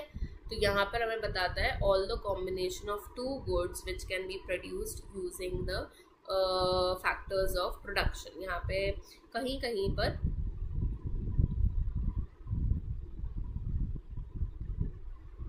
लेबर भी लिखा रहता है. ठीक है, वैसे तो कैपिटल और लेबर लिखा रहना चाहिए क्योंकि हम प्रोडक्शन पॉसिबिलिटी फ्रंटियर पढ़ रहे हैं, तो गुड से मैं आपको अभी कंफ्यूज नहीं करूँगी.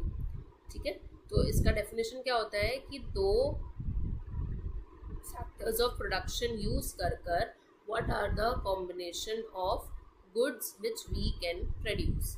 ठीक है, तो कैपिटल और लेबर का ऑप्टिमम क्वालिटी यूज कर सो ये हमें बताता है कि हमारे जो चॉइस रहेगी वो कितना कैपिटल रहेगा, कितना लेबर का रहेगा, एंड इसको हम लोग PPF की मदद से सॉल्व कर सकते हैं. ठीक है, मार्जिनल कॉस्ट कर्व तो हम सबको पता है. MC कर्व क्या होता है, short run average cost curve हमें पता है, आइसो कॉस्ट कर्व हमें पता है. ठीक है,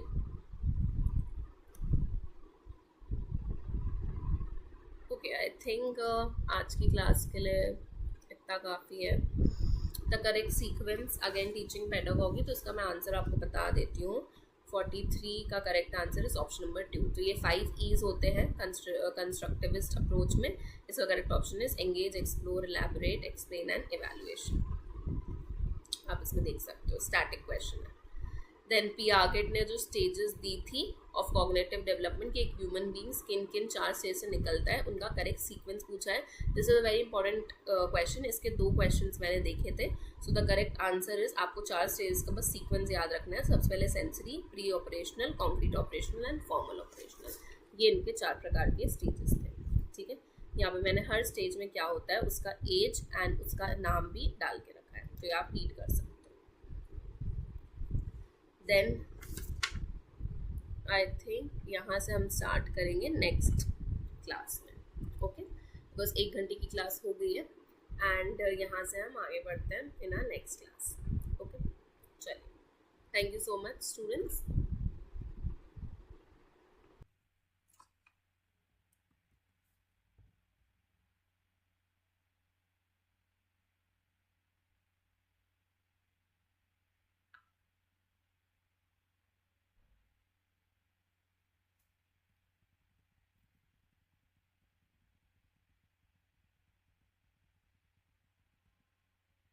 Okay, let me check if the voice is audible.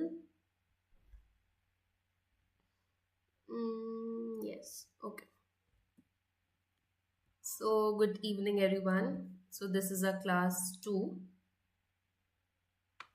for the RPSC PYQs. I have already taken 1 session on it and this is a recorded video which I'm recording for you all. So make sure that आप वो पहला वाला part पहले देखो and then you come to this part. So we completed around 44 questions in that, I think. Yes. Now we'll start from 45th question. So let us just directly jump into it. So 45th question says that when a monetary authority uses its procedures to stimulate the economy, then it is. सो जब monetary authority use करती है उसके procedures to stimulate the economy. अब इस question में सिर्फ एक ही शब्द है जो आपको आंसर तक पहुंचा सकता है, विच इज स्टिमुलेट। स्टिमुलेट मतलब होता है थोड़ा सा फोर्स देना या पुश करना या फिर मोटिवेट करना या फिर थोड़ा सा इग्नाइट करना।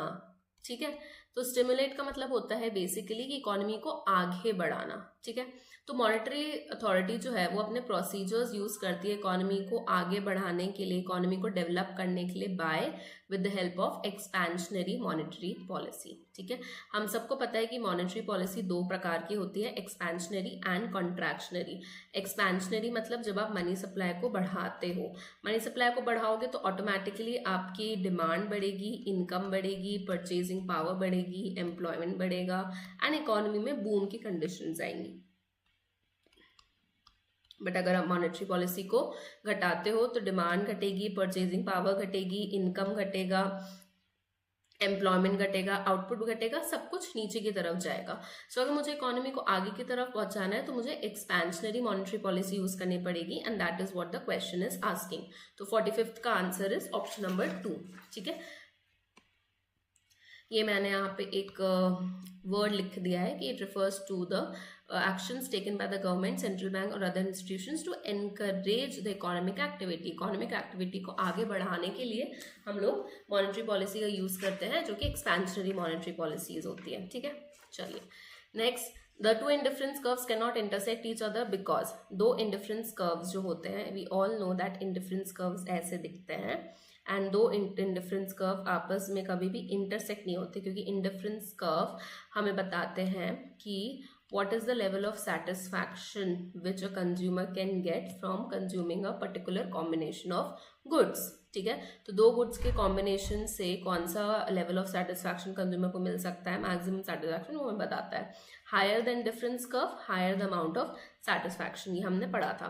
देन इसकी प्रॉपर्टीज में हमने पढ़ा था कि डिफरेंस कर्व कभी इंटरसेक्ट नहीं करती, क्योंकि अगर सपोज ये मेरा फॉर एग्जांपल IC1 है, ये मेरा IC2 है, IC1 मुझे एक अलग सेटिस्फैक्शन दे रहा है, IC2 मुझे एक अलग सेटिस्फैक्शन दे रहा है, एंड इन दोनों में से जो हायर डिफरेंस कर्व है वो ज्यादा सेटिस्फैक्शन देता है। बट अगर मैंने इसको इंटरसेक्ट कर दिया, which means that at point A IC1 and IC2 का satisfaction is equal, which is not practically possible. So that is why indifference curve can not be intersecting each other, क्योंकि वो उनका satisfaction level same नहीं दिखा सकते। तो इनका reason पूछा है कि इंटरसेक्ट क्यों नहीं कर सकते, अगर इंटरसेक्ट कर लिया तो सेटिस्फैक्शन सेम हो जाएगा। तो इसलिए यहाँ पे अब हम ऑप्शन जब देखें तो हमें सबसे सही लिखे जो ऑप्शन मिलेगा वो है ऑप्शन नंबर 3। तो two indifference curves can not intersect each other because they represent same level of satisfaction, अगर उन्होंने इंटरसेक्ट कर लिया। ठीक है, एक्चुअली ऑप्शन नंबर 4 होगा। Okay, this is the mistake which you can also do when you read half questions. यहाँ पर भी ये लिखा है कि two indifference curves can not intersect each other because they can not represent the same level of satisfaction. तो I think 4 होगा इसका। ठीक है, तो वो सेम लेवल ऑफ सेटिस्फैक्शन नहीं बता सकते। दोनों में बहुत छोटा सा फर्क है और ये गलती हमारी तब होती है जब हम जल्दीबाजी में एक क्वेश्चन को ऑप्शन को देखकर अगले ऑप्शन को देखते ही नहीं है। So correct would be option number 4। ठीक है, चलिए आगे बढ़ते हैं। मेंटल और physical exertion directed to produce goods. अब मेंटल और फिजिकल एक्सर्शन जो गुड्स को बनाने में लगता है उसको हम क्या बोलते हैं? तो वेरी सिंपल आंसर, लेबर। हमारे 4 फैक्टर्स ऑफ प्रोडक्शन होते हैं, इसमें लेबर हमारा मेंटल और फिजिकल दोनों ही एक्सर्शन लेता है। नेक्स्ट, यहाँ पे मैंने थोड़ा सा आपके लिए सोल्यूशन शीट डाल दिया जो आप एक बार रीड कर सकते हो।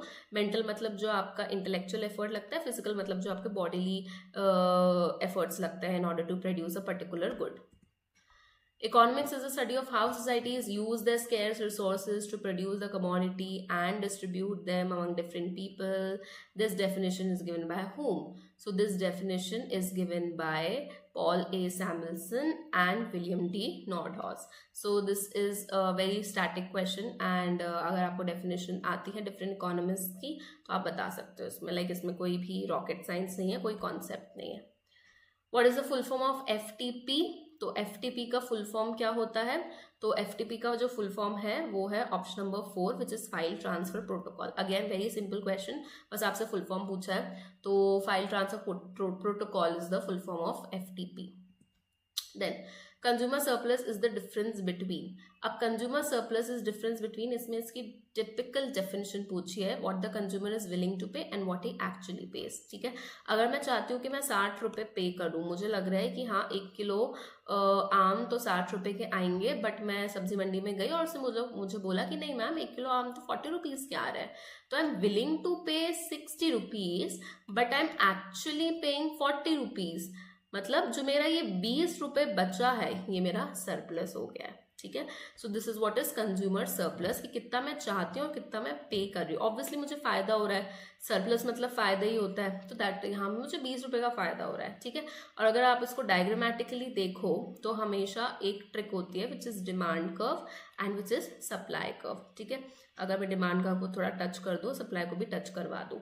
अब this is my equilibrium price and this is my equilibrium quantity. ठीक है, अब जो भी डिमांड कर्व के नीचे का पोर्शन होता है इक्विलिब्रियम प्राइस तक, उसको मैं बोलती हूँ कंज्यूमर सरप्लस। ठीक है, एंड जो भी मेरे सप्लाई कर्व का ऊपर का पार्ट होता है टिल माई इक्विलिब्रियम प्राइस, उसको मैं बोलती हूँ प्रोड्यूसर सरप्लस। तो ये चीज़ आप ध्यान रखना, कभी आपसे एरिया पूछ ले वो, तो डिमांड से लेकर प्राइस तक का कंज्यूमर सरप्लस, सप्लाई के ऊपर प्राइस तक का प्रोड्यूसर सरप्लस। ठीक है, so this is how you actually find it. Then Jeevan Dhara Yojana Rajasthan economy की स्कीम से रिलेटेड क्वेश्चन है। सो जीवन धारा योजना जो है राजस्थान इकोनॉमी में, it is related to what, तो अगेन फ्लैगशिप स्कीम्स तो मैंने आपको पहले भी करवाई थी, अब हम वापस जब देखेंगे तो it is related to well construction for irrigation. तो इसमें कोई भी रॉकेट साइंस नहीं है, अगेन वेरी डायरेक्ट क्वेश्चन, किससे रिलेटेड थी स्कीम हमें वो बताना था। ठीक है, यहाँ पे मैंने थोड़ा सा डाल दिया है कि कुओं के निर्माण और सिंचाई के लिए जीवन धारा योजना बनाई गई थी फॉर ST/SC कम्युनिटीज़। ठीक है, ताकि उनको proper health care facilities, drinking facilities, उनको प्रॉपर फाइनेंशियल असिस्टेंस मिलता था इसमें, ताकि वो लैंड को डेवलप कर सके, और गिफ्ट्स वगैरह मिलते थे, एडिशनल अवेलेबिलिटी ऑफ लैंड मिलती थी for secondary education, irrigation etcetera. चलो next question, survey polls interviews and Delphi techniques focus groups question है कम अंडर व्हाट। तो ये वाले जो हमारे टेक्निक्स हैं ये सब किसके अंदर आती है, तो ये सब हमारी आती हैं प्राइमरी क्वालिटेटिव डेटा में। ठीक है, तो there are 2 types of data sources, एक होता है प्राइमरी डेटा सोर्सेज, एक होता है सेकेंडरी डेटा सोर्सेज।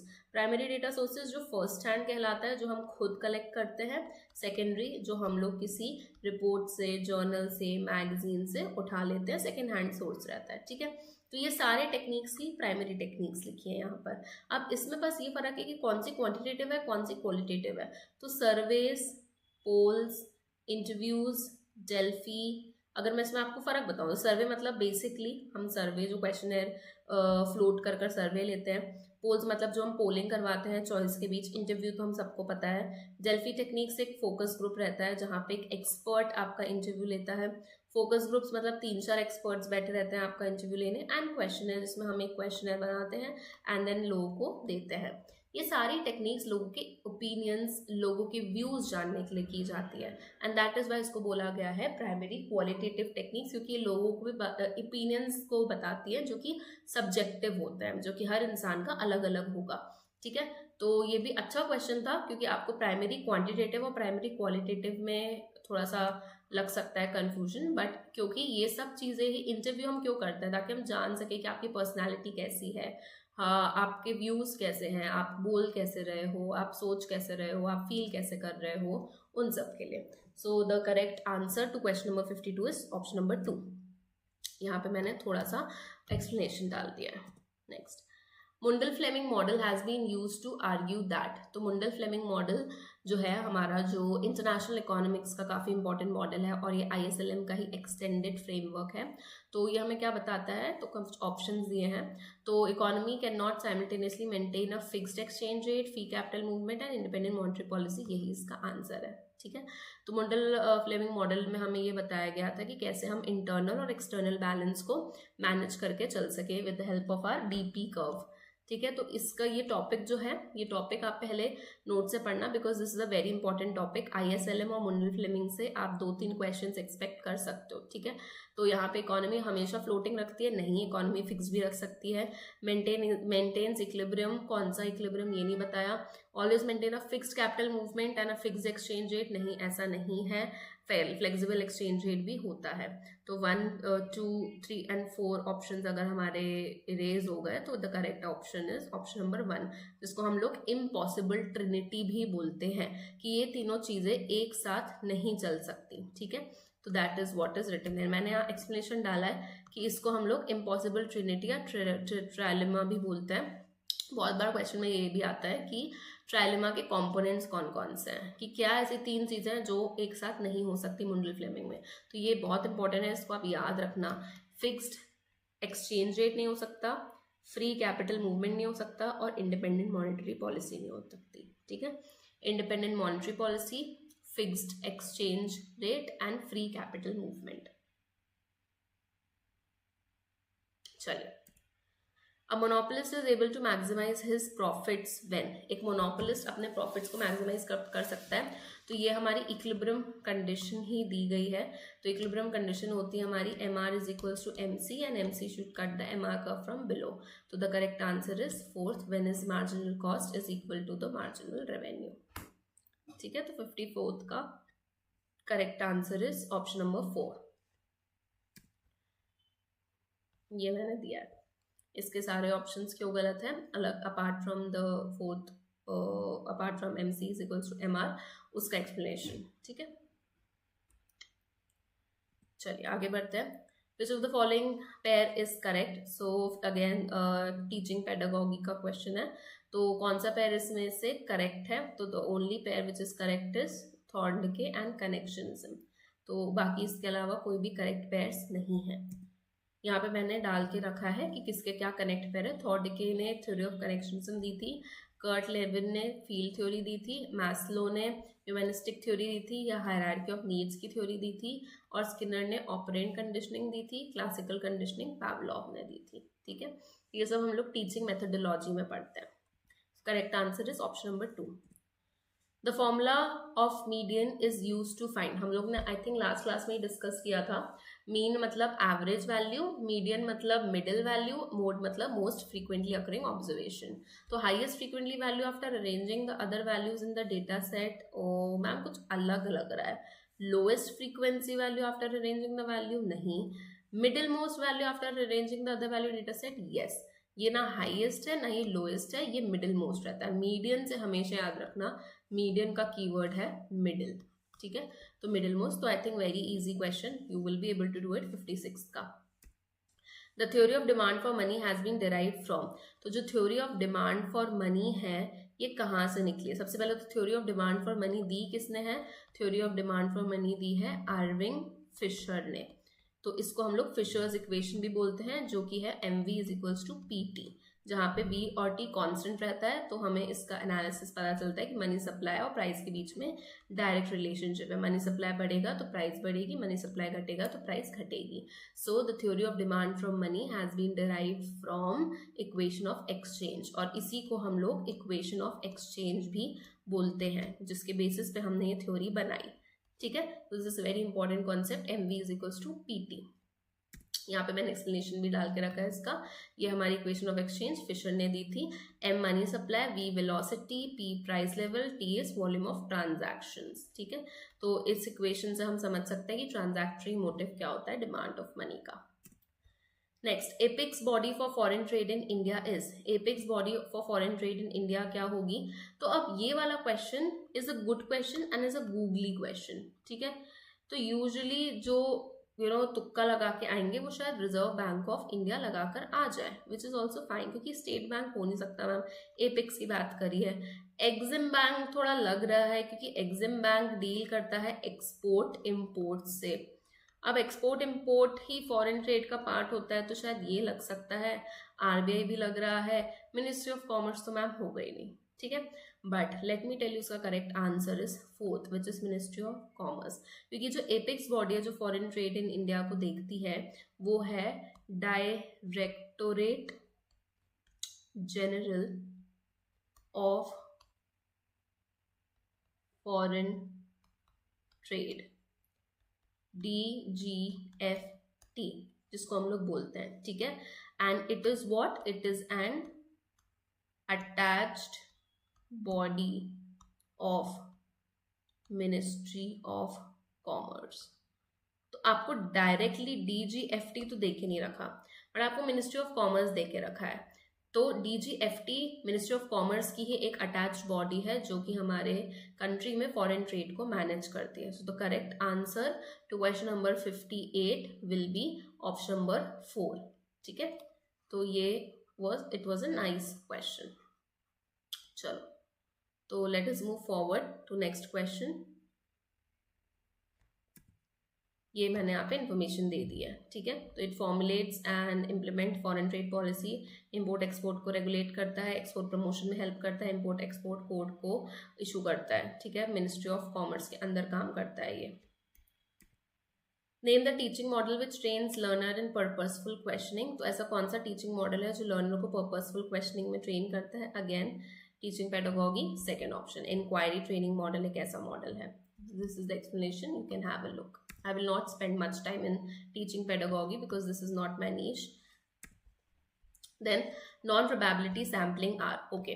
तो जो हमारा सैम्पलिंग है, it is a very important concept and sampling में से भी एक क्वेश्चन आता ही आता है। तो हम सबको पता है एक सैम्पल क्या होता है, एक पॉपुलेशन में से एक छोटा सा हिस्सा बाहर निकालना और उस हिस्से के ऊपर स्टडी करना, फिर जो भी इस हिस्से का इन्फ्रेंस आए, रिजल्ट्स आए, उसको पॉपुलेशन के ऊपर इन्फर करना। फॉर एग्जाम्पल अगर मेरे पास 1000 बल्ब का एक बॉक्स है तो मैं इस 1000 के 1000 बल्ब को तो स्टडी कर नहीं सकती, ये मेरे लिए पॉसिबल नहीं है। तो मैं इसमें से 250 बल्ब निकाल लूंगी।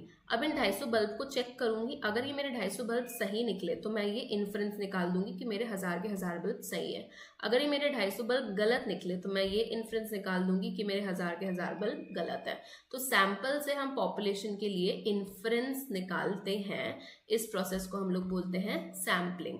अब सैम्पलिंग दो प्रकार की होती है, एक होती है प्रोबेबिलिटी सैम्पलिंग, एक होती है non probability sampling. Probability sampling में हर एक ऑब्जर्वेशन के पास सिलेक्ट होने का इक्वल चांस रहता है, बट नॉन प्रोबेबिलिटी सैम्पलिंग में हर एक ऑब्जर्वेशन का सिलेक्ट होने का अनइक्वल चांस रहता है। मतलब मैं रैंडमली सिलेक्ट नहीं करती, मैं कुछ सोच विचार के अपने कन्वीनियंस के हिसाब से सिलेक्ट करती हूँ। फिर प्रोबेबिलिटी सैम्पलिंग में अलग अलग प्रकार होते हैं, जैसे कि stratified sampling, stratified sampling, cluster sampling, multi stage sampling, random sampling etcetera. और नॉन प्रोबेबिलिटी में अलग अलग होता है, जैसे कोटा होता है, कन्वीनियंस होता है, जजमेंट होता है, स्नोबॉल होता है एक्सेट्रा, ठीक है। तो ये चार्ट इज वेरी इंपॉर्टेंट याद रखने के लिए। तो इसमें आपसे पूछा है नॉन प्रोबेबिलिटी सैम्पलिंग कौन कौन सी है, तो the correct answer to this is convenience sampling, क्योंकि बाकी स्ट्रैटिफाइड भी प्रोबेबिलिटी है, रैंडम भी प्रोबेबिलिटी है, क्लस्टर भी प्रोबेबिलिटी है, ठीक है। 60th का second is the correct answer. Dash is also known as Australian model. ये अगेन वेरी स्टैटिक फैक्ट, पता है तो पता है वरना आप नहीं कर पाओगे। तो द स्वॉन मॉडल, जिसको हम लोग सोलो मॉडल भी बोलते हैं एंड सोलो स्वॉन मॉडल भी बोलते हैं, क्योंकि इनको दो इकोनॉमिस्ट ने मिलके बनाया था, which is solo and sworn, ठीक है। तो ये दो इकोनॉमिस्ट थे जिन्होंने इस मॉडल को दिया था एंड इसको ऑस्ट्रेलियन मॉडल भी बोलते हैं। The effect of increased CRR will be reduced or magnified if। अब हम CRR इंक्रीज क्यों करते हैं? कैश रिजर्व रेशो इंक्रीज हम इसलिए करते हैं ताकि the amount of money which the commercial bank keeps with the RBI increases, ठीक है। सबसे पहले तो CRR की डेफिनेशन क्या होती है? कमर्शियल बैंक जो RBI के साथ में रिजर्व रखते हैं, ठीक है। और स्टैट्यूटरी लिक्विडिटी रेशो का मतलब क्या रहता है? कमर्शियल बैंक जो खुद के पास से रखते हैं, ठीक है। तो जब भी मैं CRR या SLR बढ़ा रही हूँ, उसका मतलब मैं रिजर्व ज़्यादा रखवाना चाहती हूँ ताकि जो कमर्शियल बैंक्स है उनके पास लोन देने के लिए अमाउंट कम हो जाए, ठीक है।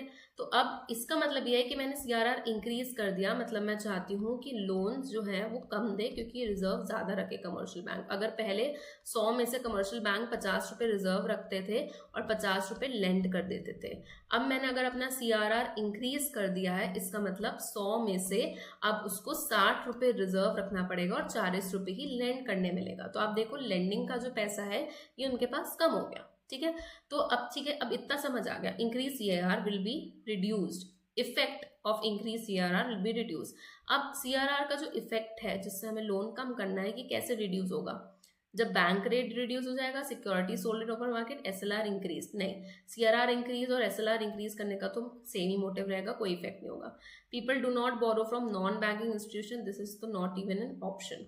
हमें कोई मतलब ही नहीं है कि नॉन बैंकिंग इंस्टीट्यूशन से लोग लोन ले रहे हैं कि नहीं, हमें बैंकिंग इंस्टीट्यूशन से है। ठीक है, security sold in open market, security sold in open market मतलब सिक्योरिटी सोल्ड भी हम तभी करते हैं जब हमको इकोनॉमी में अपना मनी सप्लाई कम करना होता है, और सीआरआर को भी हम इंक्रीज तब करते हैं जब हमें इकोनॉमी में अपना मनी सप्लाई कम करना पड़ता है। तो इसका तो इम्पैक्ट सेम ही है।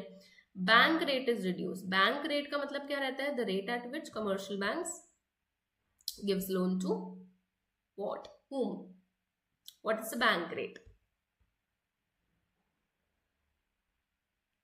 Commercial bank gives loan to RBI or commercial bank gets loan from RBI? तो bank rate is the rate at which commercial banks gets loan from RBI, यानी आरबीआई जिस रेट पर लोन देता है। तो अगर हम लोग रिड्यूस कर देंगे, इसका मतलब ज्यादा से ज्यादा लोन ले सकता है कमर्शियल बैंक आरबीआई से, तो ये तो हो गया मतलब मनी सप्लाई इंक्रीज होना, तो दिस इज द ऑप्शन। ठीक है, तो इंक्रीज सीआरआर को अगर हम डिक्रीज कर देंगे बैंक रेट के साथ, तो हमारा जो इफेक्ट है ऑफ इंक्रीज सीआरआर वो नलिफाई हो जाएगा। So the correct answer to this is if the bank rate is reduce, क्योंकि बैंक रेट रिड्यूस करना मनी सप्लाई बढ़ाना होता है और सीआरआर इंक्रीज करना मनी सप्लाई घटाना होता है। ठीक है, तो इसका correct answer is option number 1। चलिए नेक्स्ट देखते हैं, a firm encounters its shutdown point when, एक फर्म अपना शटडाउन पॉइंट कब देखती है? तो एक फर्म शटडाउन तभी कर पाएगी जब वो इतना ज्यादा नीचे आ जाए कि वो सिर्फ अपने एवरेज वेरिएबल कॉस्ट को कवर कर पा रही है। ठीक है, तो when average variable cost equal to price at which profit maximising level of output, तब वो फर्म अपने फर्म को शट डाउन कर देगी। ठीक है, प्रोडक्शन को। 1 सेकेंड,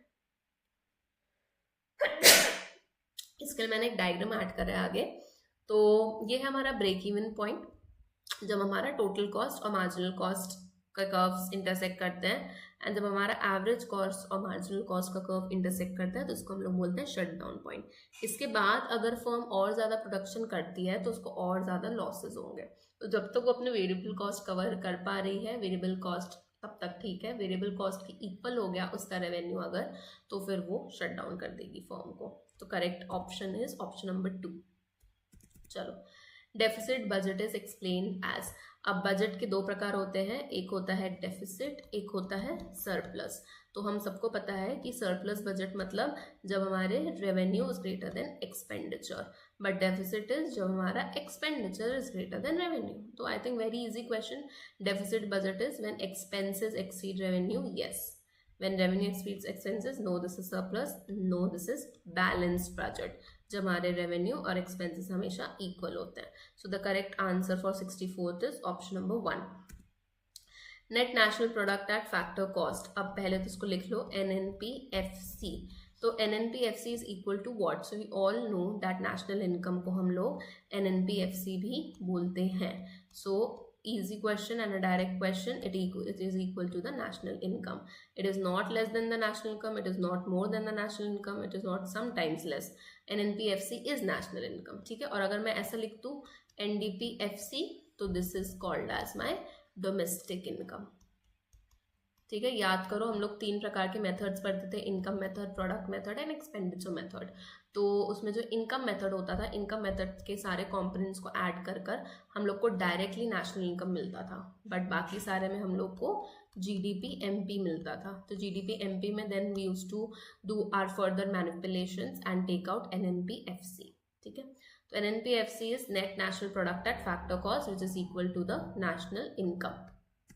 चलो, which of the following is not a strategy identified by Bruner in concept formation. तो कौन सी स्ट्रैटेजी है जो ब्रूनर ने नहीं बताई थी?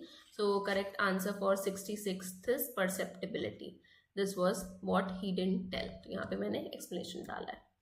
The CAI technique is based on the programme instruction. तो CAI टेक्निक जो है is based on the programme instruction. तो the correct answer is frame based CAI. ठीक है. So again the answer sheets आप रीड कर सकते हो. Then dash is the inefficient distribution of goods and services in the free market. तो free market में inefficient distribution of goods and services को हम लोग क्या कहते हैं? तो ये भी एक कंडीशन है जिसकी डेफिनेशन यहाँ पे दे के रखी है. तो the correct answer for question number 68 is market failure. Market failure एक ऐसी सिचुएशन है जहाँ पर हमारा एक डिमांड और सप्लाई स्टैब्लिश नहीं हो पाती because allocation of goods and services बहुत इनएफिशिएंट हो जाता है. सॉरी, डिस्ट्रीब्यूशन बहुत इनएफिशिएंट हो जाता है गुड्स एंड सर्विसेज का. मार्केट फेलियर बहुत सारे रीजंस के कारण हो सकता है. ठीक है. तो एक रीजन नहीं है इसका, बहुत सारे रीजंस है इस कारण मार्केट फेलियर हो जाता है. तो मार्केट फेलियर में डिस्ट्रीब्यूशन इनएफिशिएंट हो जाता है. That is the solution. अब यहाँ पे मैंने रीजंस डाल के रखे हैं कि मार्केट फेलियर क्यों क्यों होता है. एक्सटर्नैलिटीज के कारण होता है, पब्लिक गुड के कारण होता है, इन्फॉर्मेशन एसिमेट्री के कारण होता है, मोनोपोली या मार्केट पावर के कारण होता है. तो ये सब अगर मेरे मार्केट में है तो मेरे मार्केट का फेलियर होना बहुत ज़्यादा पॉसिबल है. अब मार्केट का फेलियर कभी ये नहीं होता स्टूडेंट्स कि एकदम मार्केट कोलैप्स हो जाए, फेल हो जाए. नहीं, एक ऐसा सिचुएशन होती है जहाँ पर रिसोर्सेज एलोकेट इस तरीके से होते हैं जो कि हमारी इकोनॉमी के लिए अच्छा नहीं है. मतलब जब रिसोर्सेज एलोकेट हो रहे हैं तो वो एलोकेशन हमें मैक्सिमम बेनिफिट नहीं दे रहा है, मैक्सिमम वेलफेयर नहीं दे रहा है. इसको हम लोग बोलते हैं market failure. It is situation when resources are not allocated in a way that maximises overall social welfare. ठीक है.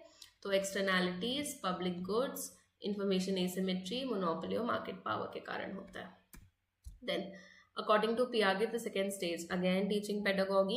हमने लास्ट क्लास में ही देखा था पियागेट ने स्टेजेस दिए थे, 4 स्टेजेस दिए थे. सो द सेकेंड स्टेज का name is pre operational stage. Okay. So 69 का correct answer is option number 2, basic. The difference between collusive and non collusive oligopoly is due to. तो जब हम ओलिगोपोली मार्केट स्ट्रक्चर्स पढ़ते हैं तो उसमें हम लोगों को देखने में मिलता है कि कुछ फर्म्स होती हैं कोल्यूसिव एंड कुछ फर्म होती हैं नॉन कोल्यूसिव. तो ये लोग कोल्यूसिव टेक्निक्स यूज करते हैं एंड ये लोग नॉन कोल्यूसिव टेक्निक्स यूज करते हैं. कोल्यूसिव का मतलब होता है कॉपरेशन. ठीक है. तो कुछ फर्म्स कॉपरेट करके चलते हैं, कॉपरेट करके प्राइस स्टैब्लिश करते हैं एंड वहाँ पे प्राइस वॉर नहीं होता. बट कुछ फर्म्स कॉपरेट नहीं करते. तो the correct answer is cooperation among the firm. तो कोल्यूसिव और नॉन कोल्यूसिव के बीच में एक ही डिफरेंस है, कॉपरेशन का. Okay. Then 71 question, match the following list. The measure of spread of data about the mean. So I think it is just the definitions of the statistical tools which we study. So measure of spread of data about the mean is called as mean deviation. कि हमारे mean से हमारा data कितना आसपास spread है, that is called mean deviation. Difference between maximum minimum value, उसको हम लोग बोलते हैं रेंज. ठीक है. Then arithmetic mean of absolute deviation of the observation from the measure of central tendency, इसको हम लोग बोलते हैं स्टैंडर्ड डिविएशन. ठीक है. Then relative measures of dispersion, इसको हम लोग बोलते हैं कोएफिशिएंट ऑफ रेंज. 2 प्रकार के मेजर्स ऑफ डिस्पर्जन होते हैं, एक होते हैं एब्सोल्यूट एंड एक होते हैं रिलेटिव. तो जितने भी हमारे कोएफिशिएंट्स वाले मेजर्स हैं वो सब हमारे रिलेटिव में आते हैं. ओके. तो अब इसको देख के अगर हम सीक्वेंस देखें, so the correct sequence is 1 का mean deviation B.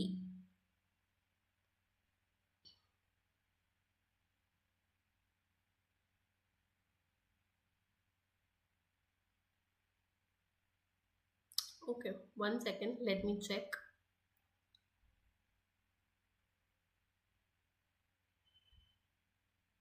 Okay, so I think there's some mistake.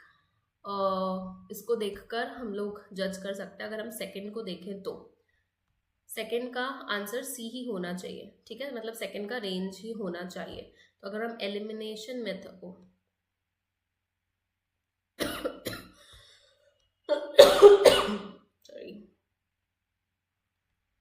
अगर हम एलिमिनेशन मेथड से देखें So option number 3 is the correct answer, which is D, C, B, and A. Okay, so I think the measure of spread of data about mean, this is according to them is standard deviation, and the arithmetic mean of the absolute deviations of the observations from a measure of central tendency, this is standard mean deviation.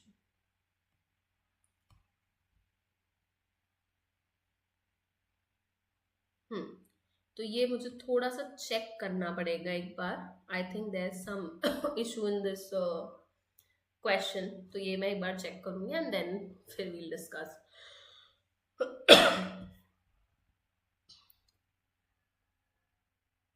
Okay, so I think we'll start our next session in the next class. So I'll see you guys in the next class.